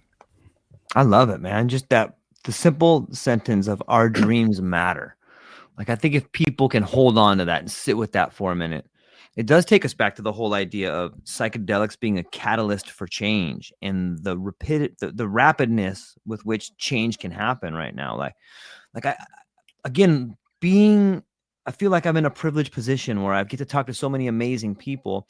I have some other people that I'm talking to from Grass Valley, got a company called GeoShip, and they're making these incredible domes with bioceramics, that stop that drastically cut down the cost of heating and cooling by 80%, and you can build one of these domes. I forgot exactly what the price is, so I won't say, but it's a lot cheaper than buying a house in California. I'll tell you that much for sure. And and what happens is and they've done a really cool round of funding, but like these ideas started with someone's dream. And maybe this idea of the medical container and psychedelics healing, maybe that's the first stage. Maybe you have to heal before you can run. You gotta walk before you can run. But maybe we have to go through this collective healing before we can start building the collective future. Because what can you really build if everyone is, damaged? You're surviving of psychedelics is this fourth wave is kind of doing is like, okay, this first tide is healing.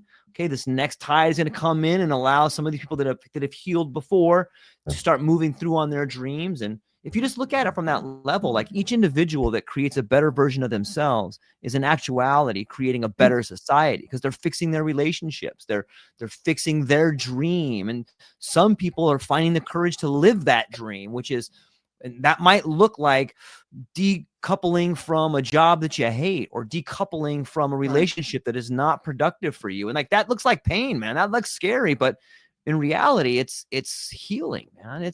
I'm so bullish on the future. And I know that there are pitfalls.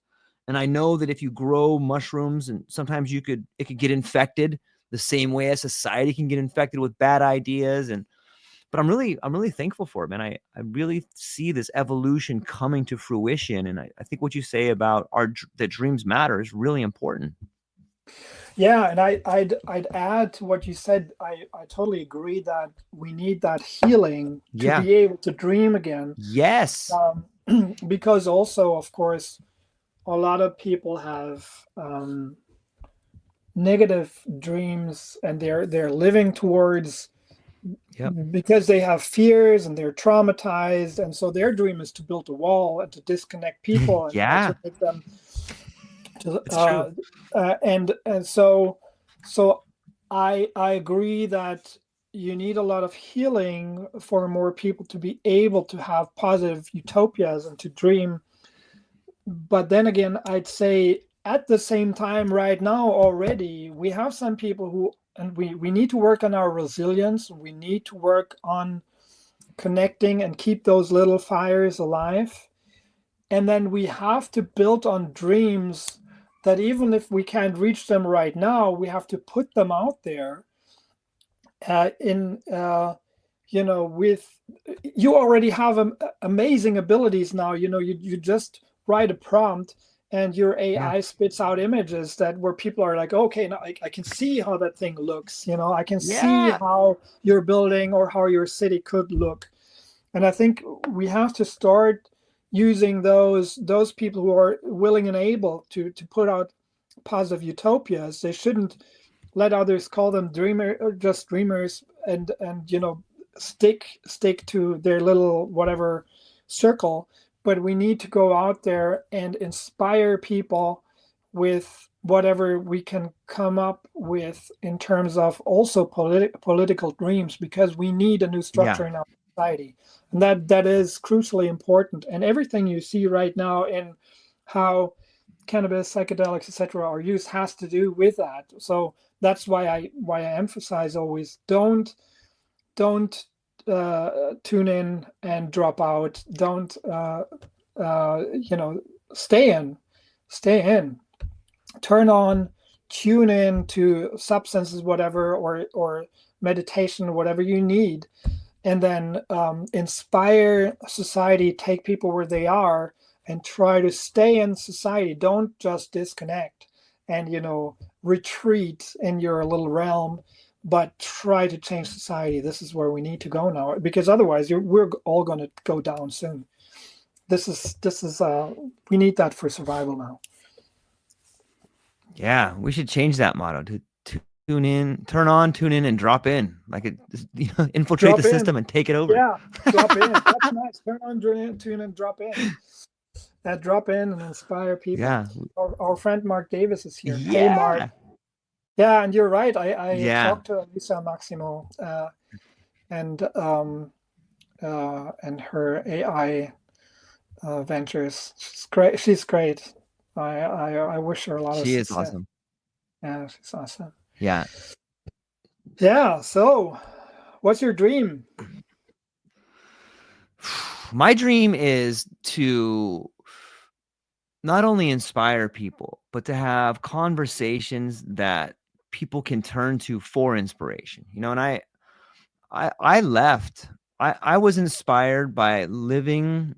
I became inspired because of COVID in a weird sort of way. For me, COVID was this giant wake up call because I was working as a UPS driver. I've been doing it for 25 years, making pretty good money. My wife she was working, making pretty good money. Our kid was going to an awesome school. We lived in Hawaii, but something began to happen, and it was happening before COVID, but COVID was like the real sort of padded 2x4 moment for me.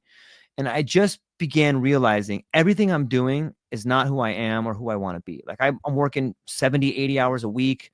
I get treated like garbage. The place where I'm working in, I have to walk through 2 barbed wire fences and then go through a metal detector where they check all my bags to see if I'm bringing in a gun to kill somebody.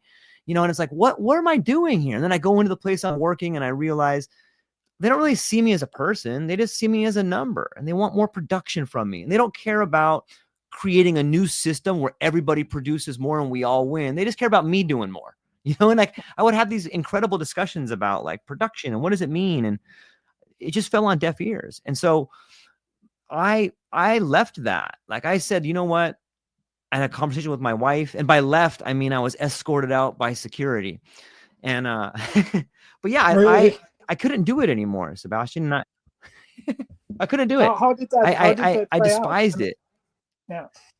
Did Okay, you like so here's how it happened. fall into a catatonic state? Or what happened? Like I fell into a rebellious state.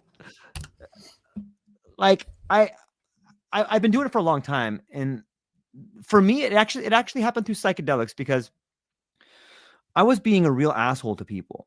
And I remember there was this guy at my work, and I was just being an asshole. And one of my friends pulled me aside, and I was talking shit to this guy, and my friend's like, "Dude, George, you're being a dick to that guy." And I'm like, "No, I'm just busting his balls." And they're like, "No, you took it too far, man. Like you are zeroing in on the things that guy he's really worried about, and you're making him public. Like that's just a dick move. Don't do that." And I went home that night and I took a giant dose of mushrooms, and I thought to myself, like, am I being an asshole? And the first answer is like, yes, you are totally being an asshole. And I was like, okay. And I said, why am I being an asshole? Especially to that guy. And then the second answer was like a 2-part answer. It was like, you don't like him because he's weak. And then it's like, no, you don't like him because you're weak. And that guy shows it to you. And I was like, oh man, I got goosebumps telling this story. You know, and I had to go back and apologize to him, be like, hey, you know what? I just wanted to tell you and everybody right here that I'm a total asshole. Some things I said were way out of line, and I'm super sorry. I hope you accept my apology. And I'm a weak person, and I'm sorry for that. And it manifested, man. And I'm sorry. And guy was super cool. He's like, you are an asshole, man, but I forgive you. You know, and I'm super thankful that he did. But that was the catalyst that began the inspiration for me. Like I go, you know what? I feel like I'm weak. I should start standing up for myself. And I did. And I started feeling good. And then I started standing up for other people. And I'm like, hey, man, you guys should stand up for yourself. And that culminated in me talking to insurance execs that came in here. I started questioning the policies of not only the middle management, but the upper division management. And I pointed out holes in the argument about productivity. And when they couldn't answer those, they realized that it's not a bug, it's a feature. That became a huge problem. And then I was pulled aside very kindly and told to shut the fuck up or I'm going to lose my job. Yeah. And I didn't. And so I lost my job. Yeah. Excellent. Now, so see, that's the dream. And this is why, see, for me, that's really an interesting story to me, because insights, the phenomenon of an insight like this, an important like aha experience where you go back and you take psilocybin, or in my case it was cannabis, and you come up with those deep insights that have a lasting effect on your life. This was the first thing that I found interesting in cannabis, and I wanted to know how does that happen. That's why I wrote High Insights on Marijuana, so which is, it's insight on marijuana. It gives you insights on marijuana, but it's insights on when you're taking marijuana. And this took me through the whole catalog of what I now call the multidimensional high, which is that cannabis has effects on all kinds of mental abilities, including pattern recognition, memory, mind racing, attentional focus, imagination, empathic understanding, introspection, etc. You call it, you name it, and it can culminate in those insights. And I try to come up with why that happens from a cognitive science point of view, and how we can see that this happens sometimes if you were controlling the environment right, etc. Yeah. And I think it's interesting because it's a double myth. A lot of people think that insights in general are a myth, because usually they think it's just a lot of unconscious thinking and then you come up with something. Mm-hmm. But then in Germany, a guy called Max Wertheimer started, who's like the grandfather of Gestalt psychology. He started to think of insights in the 1910s in the beginning, and he interviewed Einstein because he was his friend, and he was the most famous personality in the world who came up with those amazing insights as a physicist. And so I looked into all the Gestalt psychology and the insight psychology that started in the 1910s to come to a better understanding of how insights happen. Because he said before that, in insight psychology, for a long time in psychology, it was like, oh yeah, that's just a myth, that this is a special type, or it's kind of mystery, and people, they just want to brag. They want to say, hey, I had this. It came because it was connected with the notion of a genius. And the genius, if you look from the old times, from Greece, I heard a great philosophical talk about the notion of a genius. The genius was somebody connected to the gods. And then later, the gods would come, and the genius is a special person. The gods put an idea in his head. And then later in Romanticism, it's not a relationship to God, but it's a special kind of relation to nature. So there are geniuses like Beethoven or Bach or others who who have a special relationship to nature, and nature reveals its secrets. Yes. Its secrets to them in a flash of genius. And so a lot of people thought, no, if you look at psychology, there's, these are subconscious processes, but they're just like others. And you think you come up with something, but that's basically self-promo.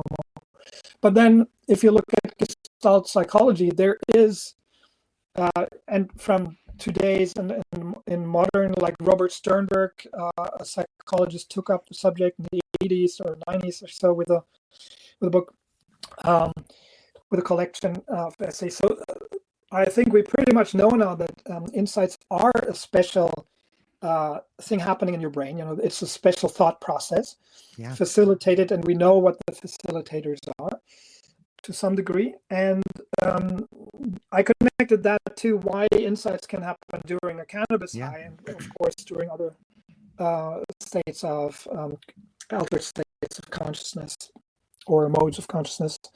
And so I find it always fascinating to hear people like you talking about their insights as being a catalyst for really something, like where they changed perspective, or they had an empathic insight or an introspective insight, and then it very often has such a profound meaning and such a profound positive impact on their lives. And your story is a witness to that. Well, think about the word discover. Like, discover sounds like you figured something out, or like you had an idea, but really it just means to take the layers off. Like, you discover it. Like, that seems to be the insight, that I just discovered this thing that was always there. You know what I mean? Like, this is why I'm so pissed off. I got it. I discovered it. It's not like a light bulb went off. I guess that brings up the idea of the metaphor of the light bulb going off, is that it lights everything up and you can kind of see around in there. Yeah, but it's also discovering. It's interesting that you mentioned that. It's also interesting because it seems like very often you come to these kinds of insights because also of a mood modulation effect of psychoactive substances. Because maybe that's the first time you're not afraid anymore to think about yourself. You're forced to think about yourself, and you're not afraid anymore of the consequences of your thinking. It just takes you down that rabbit hole. Yes. You're not afraid anymore to think about your death, your sickness, your whatever, or your weak character, as you mentioned, as you say, or your certain weakness in your character. And so that's part of it. So there are a lot of effects of those psychoactive substances, like synesthetic effects, etc., and others on your, for instance, taking you to episodic memories way back, and being so for you to be able to really get into the situation again, maybe, and reflecting on it, etc., etc. There are many. So that's basically my answer. There are many cognitive effects that can come together to come to those insights. And so basically I say, yes, insights are a special phenomenon, and yes, insights can happen during a high. It's not a myth, and it doesn't automatically happen, but it can happen during a high or a psychedelic state. And we have a lot of stories about it, and I've tried in my work to discover the mechanisms behind it, because of course they are mostly unconscious. Yeah. So interesting. So this is what took you on your path. Yeah. And you know what? Talked about that. Yeah. I think there's something to be said about having the courage to follow the discovery, and I think that speaks to the idea of growth and uncomfort. Like growth and uncomfort never coexist. They just don't do it. And the thing is, once you discover something or you have an insight, it's like, okay, now what? Are you going to breathe life into that? Are you going to blow on that ember, or are you going to try to pack it back down? And it's sort of like that reticular activating system. Like once you see it, you can't unsee it anymore. Like, guys, it's right there. It's right there. I see it. You got to do something. And that's where the courage comes in. That's where doing the work comes in. Like, okay, I've got this thing. What does it mean? Does it mean I could lose my house? Does it mean I could lose my relationship? Does it mean I could lose everything? Right. Yes. Oh, shit. Shoot. I could lose everything. Okay, what do you really have? They start taking this mental inventory of like, you went through this life and you just said you hated it. Like, what do you really have? And you got to make that list of this is good, this is bad, this is good, this is bad. And, you start finding these beautiful metaphors, like each step reveals the next. And then you have to reinvestigate your relationship with uncertainty. How comfortable are you with uncertainty? What happens if you leave here? Are you going to make it? What if you don't have health insurance? Oh no, is that the end of the world? Maybe.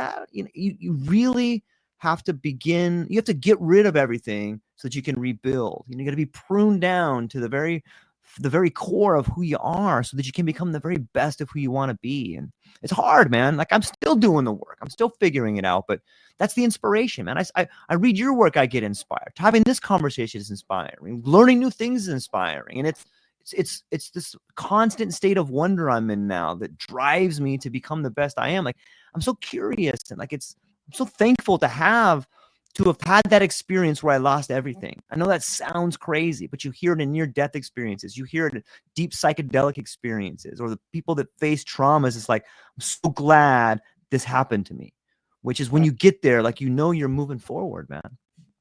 Yeah.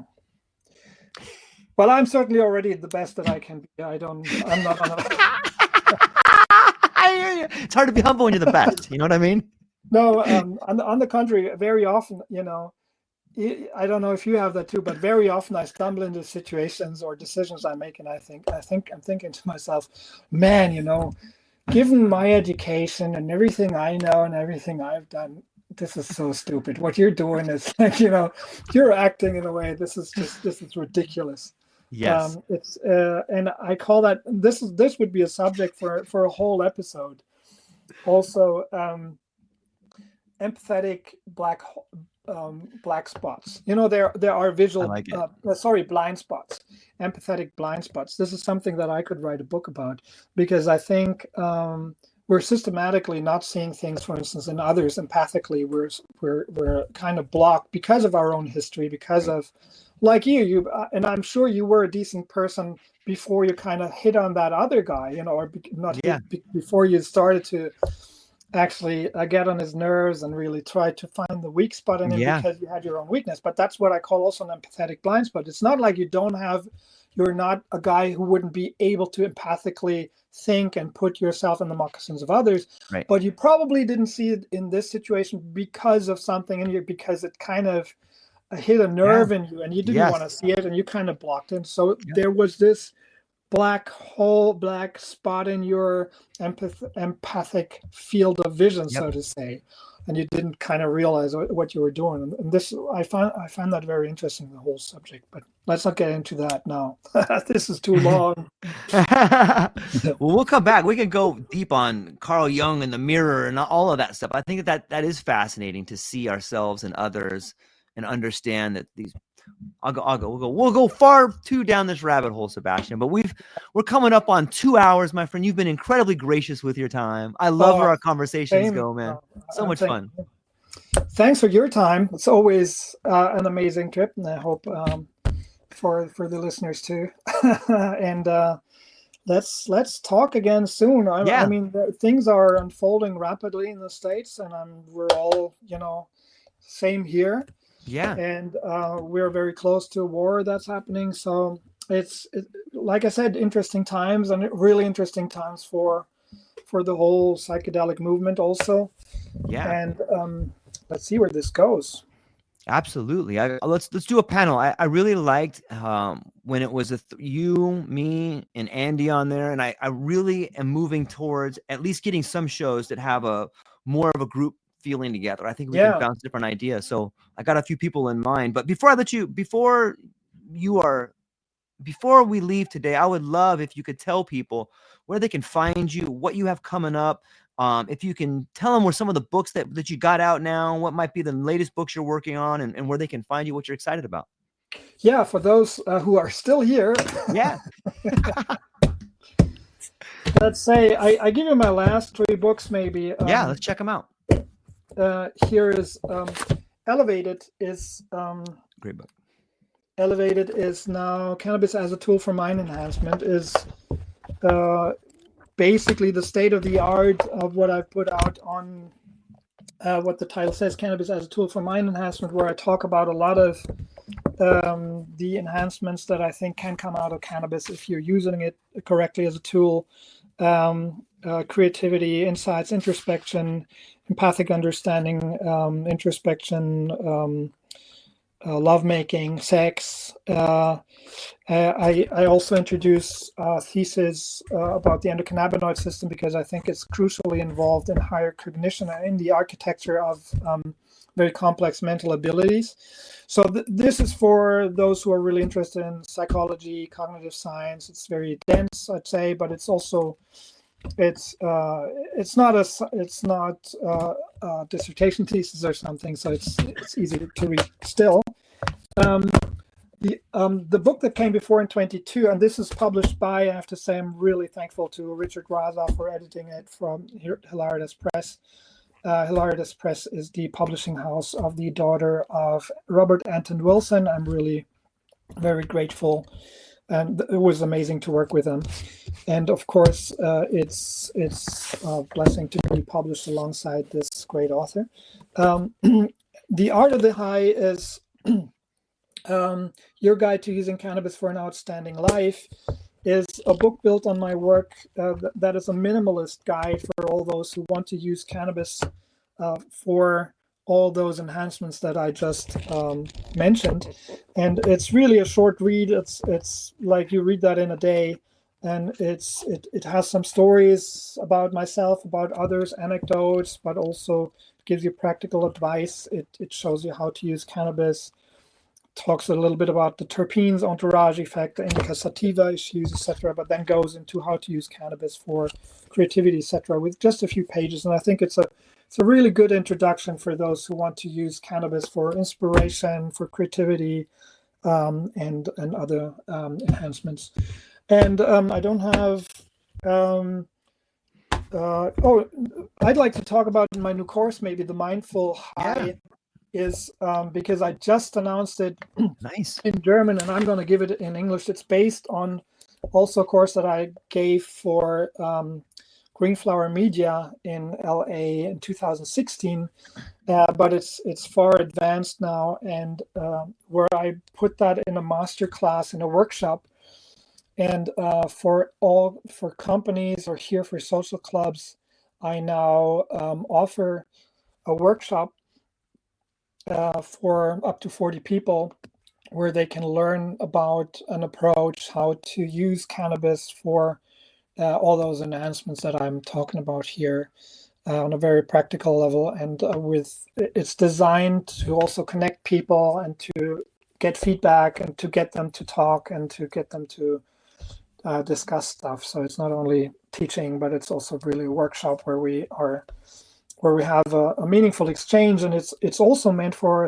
cannabis social clubs in Germany, because those people, it's not really a social club, as you may know. The social clubs here are able to grow cannabis and to distribute it, but they are not allowed to have club rooms and to have people consuming cannabis together in those club rooms. So it's not really social. But so something like this, educational things might be interesting for them. And of course, it's internationally interesting. And I'm giving those classes in English as well. And so one book mentioned before is in 2015, What Hashish Did to Walter Benjamin, is a book not only about cannabis and how it can individually enhance cognition and mental abilities, but also how it affected society through doing so, with essays on the philosopher Walter Benjamin, but also on John Lennon and the Beatles, and on Carl Sagan and others. And there's an essay in it about the early evolution of jazz, which I think has been much shaped by the use of cannabis. And cannabis had a huge impact on people like Billie Holiday and Louis Armstrong. So, and it's interesting to really see and to really look into their biographies, how much it impacted them, and how much they use it, not only in their lives, but also to go on stage and to perform. So that's a book that also already looks a little bit more at how cannabis and the cannabis high shaped our society in a positive sense. So that's basically, the other books are a long time ago, so let's not talk about them now. It's awesome. Not a long time. Yeah. Well, I think that they can go to your website, and you have such an incredible depth of not only books but papers that you've written that, like, I enjoy talking about them. I think you're phenomenal at it, and I really hope people within the sound of my voice go down and I don't think you can just pick up one of your books. I think your books are like gateway drugs. Like, you take one and it leads to the next one, it leads to the next. I think the Art of the High is a good start for people also to give as a present or something for Christmas, because it's an easy read, and it can really help people to change and it's for beginners as well as for those who are really progressed users of cannabis. And I always get positive feedback, because a lot of people told me, wow, this is really very compressed, very dense, but it's easy to read and it's fun to read, and it really changed the way I relate and I use cannabis, and it gave me so much. So that's an easy read. And from there, if you really want to go deeper, you can read Elevated, or What Hashish Did to Walter Benjamin, or you can go to I recently published, for instance, an essay for Reality Sandwich on cannabis as a mind enhancing tool also, and so you can go in my work that's online also in essays. They're public, and you can read them, or on my blog and my website, SebastianMarincolo.de. So thanks. Great to hear that from you. Yeah, absolutely. Ladies and gentlemen, go down to the show notes, check everything out. That's all we got for today. I hope you have a beautiful day out there. It's a couple more days in this week, and thanks for hanging out with us today. That's all we got. Aloha. Aloha.